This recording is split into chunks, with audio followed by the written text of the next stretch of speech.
من المرتقب أن يواصل الناخب الجزائري جمال بلماضي ثورة تغييراته في صفوف المنتخب الجزائري خلال تربص شهر سبتمبر المقبل. وسيوجه المدرب الجزائري جمال بلماضي الدعوة للاعبين جديدين سيمنحهما فرصة ارتداء قميص المنتخب الجزائري بداية من المعسكر المقبل.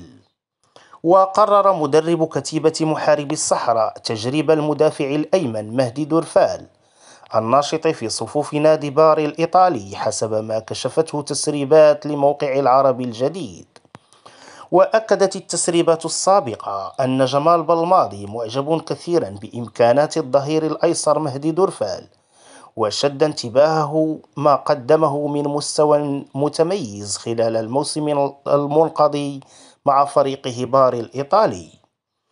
ويريد جمال بلماضي الوقوف عن قرب على إمكانات دورفال قبل تحديد معالم قائمة كتيبة الخضر النهائية لخوض منافسة كأس إفريقيا بالكوت ديفوار. وفي حال ما طالت مدة غياب يوسف عطال ولم يستعد مستواه السابق، سيكون بالماضي وقتها مجبرا على اختيار اسمين من بين الثلاثي غيطون ولوصيف ودورفال إذا اقتنع الأخير به في التربص المقبل. وأكدت المصادر ذاتها لموقع العربي الجديد أن مهاجم نادرين الفرنسي أمين غويري سيكون أيضا جديد الناخب الجزائري جمال بلماضي في تربص شهر سبتمبر المقبل. وكانت صحيفة ليكيب الفرنسية قد كشفت بدورها قرب ارتداء أمين غويري لقميص منتخب بلاده الأصل الجزائر.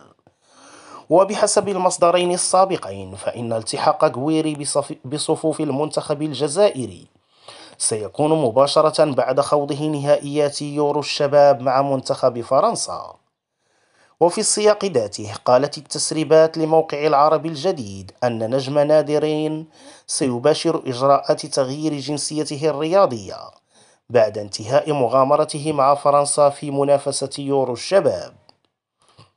ومع ذكرها لاسم أمين غويري، أكدت صحيفة ليكيب الفرنسية اختيار ياسر العروسي الدفاع عن ألوان المنتخب الجزائري الأول. ولم تؤكد مصادر موقع العربي الجديد ما إذا كان بالماضي سيوجه الدعوة للمدافع الأيسر العروسي المشارك هو الآخر في المنافسة الأوروبية ذاتها. ونظرا للأسماء الحالية في منصب الظهير الأيسر، يبدو أن فرص ياسر العروسي في انتزاع دعوة المدرب بالماضي باتت ضئيلة، حيث يملك المنتخب الجزائري حاليا 5 لاعبين يجيدون اللعب في منصب المدافع الأيسر، وهم رامي بن سبعيني وجوان حجام وريان أيت نوري ومهدي ليريس ولوصيف